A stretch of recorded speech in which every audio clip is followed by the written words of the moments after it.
Hi friends, இந்த வீடியோவில் நம்ம ஒரு அரசாணையை பற்றி தான் பார்க்க போகிறோம். அரசாணை நிலை எண் 37 ஊரக வளர்ச்சி மற்றும் ஊராட்சித்துறை சார்பாக கடந்த 14/3/2025 அன்னைக்கு இந்த அரசாணை வெளியிட்டிருக்கிறாங்க. ஸோ இந்த அரசாணை நிறைய பேருக்கு பயனுள்ளதாக இருக்கும். அதனால் இந்த தகவல் முடிஞ்சால் நிறைய பேருக்கு ஷேர் பண்ணி விடுங்க. இந்த அரசாணைக்கான PDF ஃபைல் வேணும் அப்படின்னா நம்ம டெலகிராம் சேனலில் கொடுத்துருக்கோம். அதில் போய் நீங்கள் டவுன்லோட் பண்ணிக்கோங்க. இந்த அரசாணை எதை பற்றி அப்படின்னு கேட்டிங்கன்னா, இந்த முதலமைச்சரினுடைய வீடுகள் மறு கட்டுமான திட்டம். ஸோ அதற்கான வழிகாட்டு நெறிமுறைகள் கொடுத்துருக்குறாங்க. வீடு எவ்வளோ அளவுகள் இருக்கணும், எந்த வருஷத்தில் இருந்த அந்த வீடுகள் கட்டுமான திட்டத்திற்கு உள்ளடங்கும், எவ்வளோ தொகை கிடைக்கும், எப்போ கிடைக்கும், யாருடைய வங்கி கணக்கிற்கு அந்த தொகையானது கிடைக்கும். ஸோ இது போன்ற பல தகவல் அடங்கிய ஒரு அரசாணை தான் இது. வழிகாட்டு நெறிமுறைகள் வெளியிட்டிருக்கிறாங்க. ஸோ அதனால் கடைசி வரைக்கும் பாருங்கள். கிராமப்புறங்களில் 2000 to 2001 ஆண்டு வரை பல்வேறு அரசு திட்டங்களின் கீழ் கட்டப்பட்ட வீடுகளை பழுது பார்ப்பதற்காக 2024 to 2025 ஆண்டில் கிராமப்புற வீடுகள் பழுது பார்க்கும் திட்டத்தை தமிழக அரசு அறிமுகப்படுத்தியது. அதன்படி சிறு மற்றும் பெரும் பழுது நீக்க பணிகளை மேற்கொள்ள அரசால் உத்தரவிடப்பட்டது. ஆனால் கள நிலைமைகளின் அடிப்படையில் 1,00,000 வீடுகள் பழுதுபார்ப்பு பணிக்காக எடுத்துக்கொள்ளப்பட்டன. பழுது பார்க்க வேண்டிய வீடுகளை கள ஆய்வு செய்த போது கணிசமான எண்ணிக்கையிலான வீடுகள் பழுதடைந்த நிலையிலும் சரி செய்ய முடியாத நிலையில் இருப்பது கண்டறியப்பட்டுள்ளது. இது தொடர்பாக மக்களிடமிருந்து பெறப்பட்ட கோரிக்கைகளின் அடிப்படையில் இந்த வீடுகளை மீண்டும் கட்டிட தமிழக அரசு முடிவு செய்துள்ளது. இந்த நோக்கத்திற்காக இந்த 2025 to 2026 ஆண்டில் முதலமைச்சரின் வீடுகள் மறு கட்டுமான திட்டம் என்ற திட்டத்தை இந்த தமிழக அரசு அறிமுகப்படுத்துகிறது. ஸோ இது ஒரு புதிய திட்டம். சரி, தகுதி வரம்புகள் கொடுத்துருக்காங்க. அப்படியே பொறுமையாக பார்க்கலாம். கிராமப்புறங்களில் 2000 to 2001 ஆண்டு வரை பல்வேறு அரசு திட்டங்களின் கீழ் கட்டப்பட்ட வீடுகளை பழுது நீக்கம் செய்தல் தொடர்பாக ஊரக வளர்ச்சி மற்றும் ஊராட்சித்துறையினால் மேற்கொள்ளப்பட்ட கணக்கெடுப்பு இத்திட்டத்திற்கு அடிப்படையாக இருக்கும். ரைட். 2000 to 2001 ஆண்டு வரை IAY மற்றும் தாட்கோ பழங்குடியினருக்கான திட்டங்கள் போன்ற பல்வேறு அரசு திட்டங்களின் கீழ் கட்டப்பட்டு தற்போது பழுது பார்க்க முடியாத நிலையில் உள்ள ஓடுகள் மற்றும் சாய்தள காங்கிரீட் கூரை கொண்ட வீடுகள் இந்த திட்டத்தின் கீழ் தகுதியுடையவை. அப்போ இந்த கடந்த 2000 to 2001 ஆண்டு அந்த IAY திட்டம், அதுக்கப்புறம் தாட்கோ பழங்குடியினருக்கான திட்டம், அதாவது அரசு உங்களுக்கு வீடு கட்டி கொடுத்துருந்தால் அந்த வீடு இப்போது சரி செய்ய முடியாத நிலையில் இருக்குது, பழுதடைந்திருக்கு அப்படின்னா அதுக்கு புதுசாக ஒரு திட்டம் கொண்டு வந்திருக்காங்க. அதுதான் மறு கட்டுமான திட்டம். இந்த மறு கட்டுமானம் செய்யப்பட வேண்டிய வீடு பயனாளியின் பெயரில் அரசு திட்டத்தின் கீழ் ஒதுக்கீடு செய்யப்பட்டதாக இருக்க வேண்டும். அல்லது ஒதுக்கீடு செய்யப்பட்ட பயனாளி இறந்திருப்பின் பயனாளியின் சட்டப்பூர்வ வாரிசாக உள்ள குடும்ப உறுப்பினர் அவ்வீட்டில் குடியிருக்க வேண்டும். அத்தகைய வீடு மட்டுமே மறு கட்டுமானத்திற்கு எடுத்துக்கொள்ளப்படும். இருப்பினும் இவற்றிற்கு விலக்களிக்கும் விதமாக 2004 ஆண்டு சுனாமி பேரழிவால் பாதிக்கப்பட்டவர்களுக்கு அப்போதைய அரசு சாரா நிறுவனங்களின் கூட்டு பங்களிப்பு திட்டத்தின் கீழ் அரசு சாரா நிறுவனங்களின் மூலம் சுனாமியால் பாதிக்கப்பட்டவர்களுக்கு மாவட்ட நிர்வாக ஒப்புதலுடன் வீடுகள் கட்டப்பட்டு தற்போது சேதமடைந்து பழுது பார்க்க இயலாத நிலையில் உள்ள வீடுகளின் பயனாளிகளும் பிற வகையில் தகுதி பெற்றிருந்தால் சிறப்பினமாக திட்டத்தின் கீழ் கருதப்படுவர் அப்படின்னு சொல்கிறாங்க.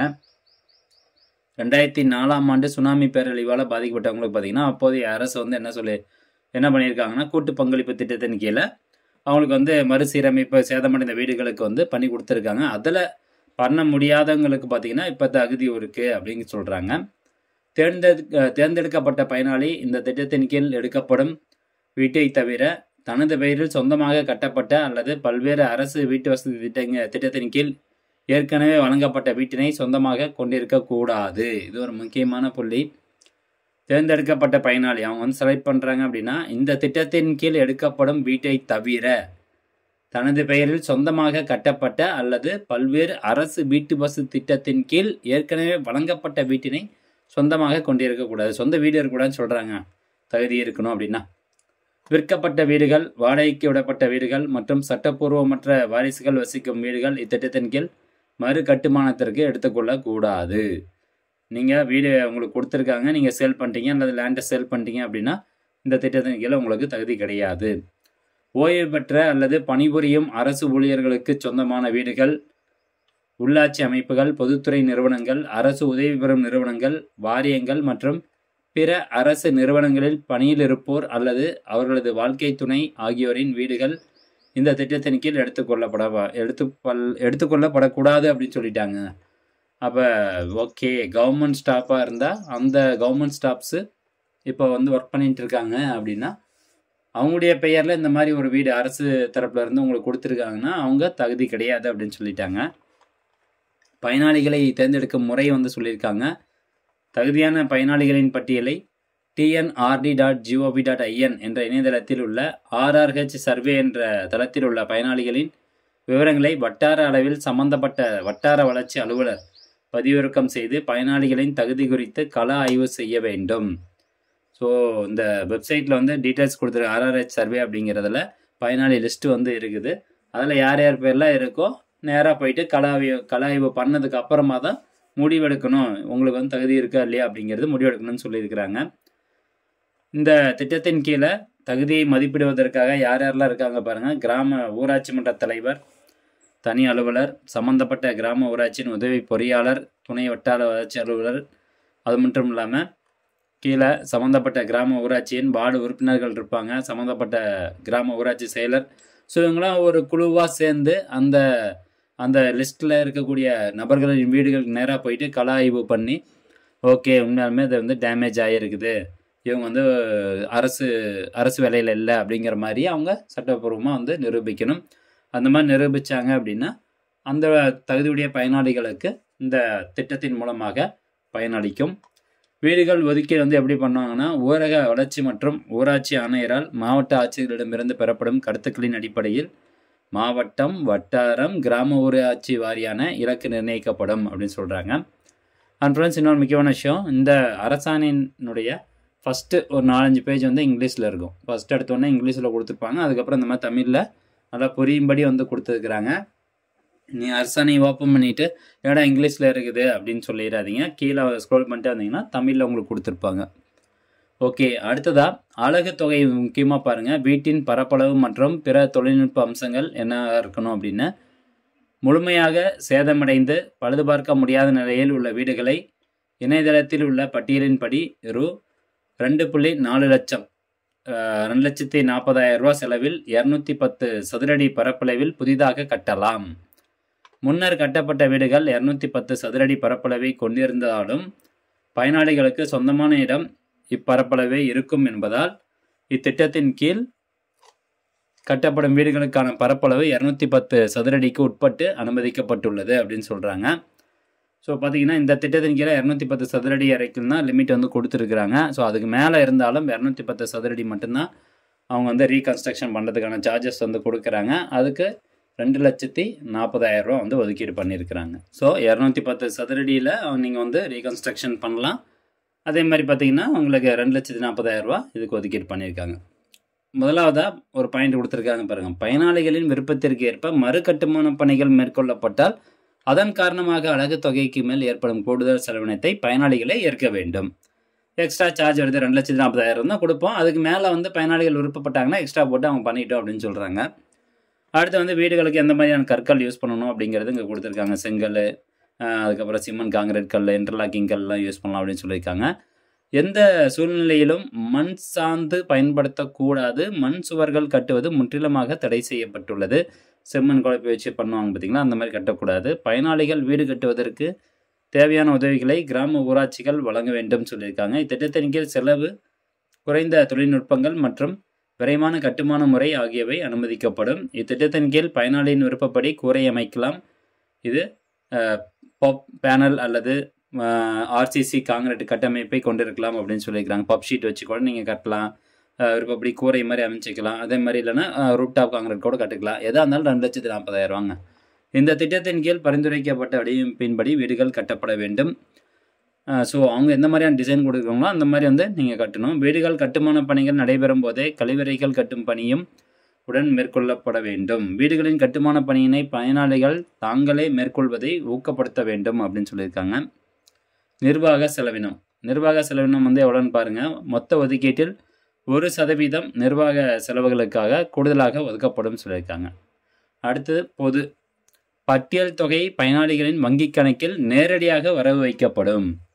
மறு கட்டுமான பணி தொடங்குவதற்கு முன்பே சேதமடைந்த வீடுகளின் தற்போதைய நிலை குறித்த புவிசார் குறியிடுதல் கட்டாயமாக செய்யப்பட வேண்டும் சொல்லியிருக்காங்க. இல்லை அந்த நீங்கள் எந்த இடத்துல கட்ட போகிறீங்களோ அந்த இடத்துக்கான கூகுள் மேப்பில் போய்ட்டு அந்த லேட்டியூட் லாங்கிடியூட் இந்த டீட்டெயில்ஸ்லாம் எடுத்து கொடுக்கணும் அப்படின்னு சொல்லியிருக்கிறாங்க. அதை அந்த டிஎன்ஆர்டி அப்படிங்கிற வெப்சைட்டில் அப்லோட் பண்ணணும் அப்படிங்கிறது தான் இதில் சொல்லப்பட்டிருக்குது. அதுக்கு அடுத்ததாக வந்து பாருங்கள், பணி முடிக்கப்பட்ட வீடுகளில் திட்டத்தின் பெயர், பயனாளியின் பெயர் மற்றும் கட்டுமான ஆண்டு ஆகியவை முடிக்கப்பட்ட ஒவ்வொரு வீட்டிலும் தெளிவாக வர்ணப்பூச்சி கொண்டு எழுதப்பட வேண்டும். ஸோ போர்டு ஒன்று வைக்கணும், வீடு கம்ப்ளீட் ஆயிடுச்சு அப்படின்னா எந்த ஆண்டில் வந்து கட்டப்பட்டது, எந்த திட்டத்தின் கீழே கட்டப்பட்டது அப்படிங்கிறதெல்லாம் வைக்கணும்னு சொல்லியிருக்காங்க. நிதி விவரங்கள் பாருங்கள், இந்த திட்டத்தின் கீழ் கட்டப்படும் வீடுகளுக்கு 2,40,000 நிதி உதவி வழங்கப்படும். பணிகளை பயனாளிகளை மேற்கொள்ள வேண்டும். ஸோ அவங்களாம் எதுவுமே வரமாட்டாங்க, நம்மளே தான், அவங்க காசு மட்டும் தான் கொடுப்பாங்க, நம்ம தான் வந்து எல்லாமே பண்ணிக்கணும். மேலும் அதிகப்படியான தொகை தேவைப்படின் அத்தொகையை பயனாளிகளை ஏற்க வேண்டும்னு சொல்லியிருக்காங்க. ஒருங்கிணைப்பு, வீடுகளை மறுகட்டமைக்க ஒவ்வொரு பயனாளிக்கும் அலகு தொகை தவிர 90 மனித சக்தி நாட்களுக்கான கூலித்தொகை மகாத்மா காந்தி தேசிய ஊரக வேலை உறுதி திட்டத்தின் கீழ் வழங்கப்படும். போடுங்க, சூப்பர், இன்னொரு சான்ஸு. 2,40,000 ரூபா ப்ளஸ் 90 மனித சக்தி நாட்களுக்கான கூலித்தொகை வந்து கொடுக்குறாங்க. 90 மேன் பவருக்கான சார்ஜஸ் வந்து கொடுக்குறாங்க. ஸோ அதுக்கு வந்து அப்ராக்சிமேட்டாக ஒரு 1000 1500 வச்சுக்கிட்டாலும் உங்களுக்கு அதில் வந்து ஒரு 90,000 ரூபா கிட்ட வருது. ஸோ இந்த மாதிரி ஊரக வளர்ச்சி திட்டத்தின் கீழே இதை வந்து கொடுக்குறாங்க. அந்த 2,40,000 இல்லாமல் 90 மனித சக்தி நாட்களுக்கான கூலித்தொகையும் வந்து கொடுக்குறாங்க. கட்டுமான பொருட்கள் வழங்குதல், வீடுகளை கட்டுவதற்கு தேவையான சிமெண்ட் மற்றும் இரும்பு கம்பிகள் ஒவ்வொரு பயனாளிக்கும் தனித்தனியாக கணக்கிடப்பட்டு பணிகள் தொடங்குவதற்கு முன்பு துறை மூலம் பயனாளிகளுக்கு வழங்கப்படும். வழங்கப்பட்ட சிமெண்ட் மற்றும் இரும்பு கம்பிகளுக்கான கிரயத்தொகை பயனாளிகளுக்கு வழங்கப்படும். தவணை தொகையிலிருந்து பிடித்தம் செய்யப்படும். ஓகே, 2,40,000 வந்து ஃபுல்லாக கொடுக்காம அவங்க இதில் இப்படி சொல்லியிருக்காங்க பாருங்கள். அந்த இரும்பு கம்பி, சிமெண்ட்டு இதெல்லாம் வந்து அவங்க கொடுத்துருவாங்க. கொடுத்துட்டு அந்த இரும்பு கம்பி சிமெண்ட்டுக்கு எவ்வளோ சார்ஜஸோ அதை பிடிச்சிட்டு மீதி இருக்கக்கூடிய தொகை தான் வந்து பயனாளிகளுடைய வங்கி கணக்குக்கு அனுப்புவோம் அப்படின்னு சொல்கிறாங்க. மரக்கன்று நடுதல். அடுத்து ஆவணப்படுத்துதல். பணி ஆணையை வழங்குவதற்கு முன்பு பழுதடைந்த வீட்டின் புகைப்படங்களை 4 பக்கங்களிலிருந்தும் எடுக்க வேண்டும். மேலும் வீட்டின் உட்பகுதியிலிருந்து 2 புகைப்படங்களையாவது எடுக்க வேண்டும். கட்டுமான பணி நடைபெறும் பொழுதும் முடிந்த பின்னரும் வீட்டின் நிலை குறித்த புகைப்படங்கள் எடுக்கப்பட்டு தொகை அளிப்பதற்கு முன்பு வட்டார வளர்ச்சி அலுவலரால் ஆவணப்படுத்த வேண்டும் அப்படின்னு சொல்லியிருக்காங்க. வழிகாட்டு நெறிமுறைகளில் திருத்தம். அவ்வப்போது ஏற்படக்கூடிய தேவைகளை பொறுத்து ஏதாவது அது திருத்தம் ஏதாவது மேற்கொள்ளணும் அப்படின்னா இந்த வழிகாட்டு நெறிமுறையில் திருத்தம் வரும் அப்படின்னு சொல்லியிருக்கிறாங்க. ஸோ ஃப்ரெண்ட்ஸ், இவ்வளோ தான் இந்த அரசாணையில் வந்து கொடுத்துருக்காங்க முக்கியமான வழிகாட்டு நெறிமுறைகள். ஸோ தேவைப்படுறவங்க இந்த அரசாணை டவுன்லோட் பண்ணி படிச்சுக்கோங்க. மீண்டும் அடுத்த ஒரு நல்ல பதிவில் சந்திக்கலாம். நன்றி, வணக்கம்.